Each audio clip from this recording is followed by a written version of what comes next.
연장을 서울중앙지방법원에 신청한 것으로 파악됐습니다. 검찰이 신청한 구속 만료 시점은 다음 달 6일입니다. 검찰은 법원의 구속기간 연장 허가를 받은 뒤 윤 대통령을 상대로 대면 조사에 나설 것으로 보입니다.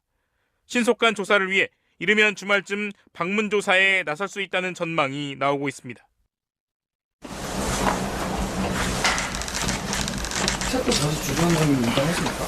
시민에 대비하기 위해 기관 단총 실탄을 배치한 이유가 무엇입니까? 비무장 시민 상대로 기관 단총 같은 종류가 효과가 총기 사용 활용했다는 의혹에 대한 입장 있으십니까? 이미 말씀드렸는데요. 그런 사실이 없다고. 이광우 본부장이 관저에 기관 단총 배치한 거 인정했는데 지시하셨습니까? 그런 사실 없고요. 관저에 배치한 게 아니라 그 총은 원래 평시에 배치되어 있는 총입니다. 경찰에서 구속영장 재신청할 것 같은데 이에 대한 입장 있으신가요? 알아서 판단하리라 생각합니다. 비화폰 기록 삭제 지시했다는 경호처 내부 진술 나왔는데 그 진술 자체가 거짓이라는 말씀이신 걸까요?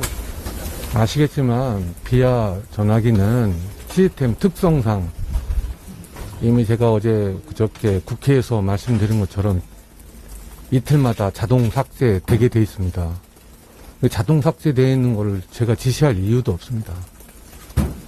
기관 단총이 원래 배치되어 있는 거라고 했는데 내부 제보를 받아서 민주노총이 관저로 침입할 거라는 내부 진입을 받아서 배치했다라고 했는데 그 얘기와는 다르다는 걸까요? 맞습니다. 동일한 건물 내에서 위치만 조정된 겁니다. 평시에도 항상 배치되어 있는 겁니다. 체포를 좀 소극적으로 임한 경호처 직원들 업무 배제한 거는 사실인가요? 저번에도 그랬는데 그런 사실 없고요. 지금 다 복귀해서 정상 다 근무하고 있습니다. 그럼 기관 단총을 배치를 옮겼다는 건 어쨌든 사용할 가능성을 염두에 두고 옮기라고 직접 지시를 하신 거예요? 경호관은 근무할 때 늘 총기를 휴대합니다. 어떠한 상황이 발생할지 모르는 그 돌발 상황에 대비하기 위한 거지, 그 일환으로 생각하시면 될 것 같아요. 그럼 어쨌든 지시는 차장님께서 직접 하신 거예요? 이미 아니라고 몇 번 말씀드렸지 않습니까? 국회에서도 증언이 나왔고. 지시는 누가? 경호본부장이 지시했다고 국회 증언회에서 얘기한 걸로 전 들었습니다. 그럼 경호본부장이 직접 판단해서 직접 기자님, 지시하셨어요?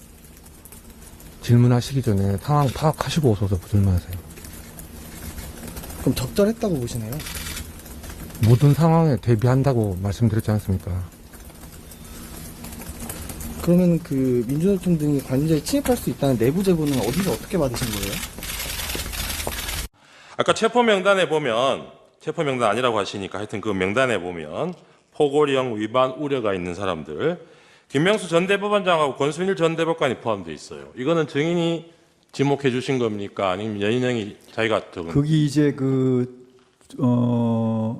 포고령 위반 사항에 관련된 주요 정치인 분들도 계시고, 거기 이제 권순일 이렇게 대법관 하신 그분들은 이제 어떻게 보면 사회적인 관심 이슈가 되는 분들이기 때문에 한번 나중에 기회가 되면 확인을 해볼 필요가 있겠다. 팩트를 한번 확인해 볼 필요가 있다. 그런 알겠습니다. 차원에서 들어간 것이지 그분을 무슨 어떻게 해가지고 하겠다 이런 뜻이 아니었습니다. 네, 알겠습니다. 아까 포고령에 대해서 피청구인도 그렇게 취지로 묻으셨고 증인도 동의를 하신 것 같은데 포고령이 집행 가능성이 없고 실효성이 없는 것으로 생각했다 이런 취지신 거죠? 예?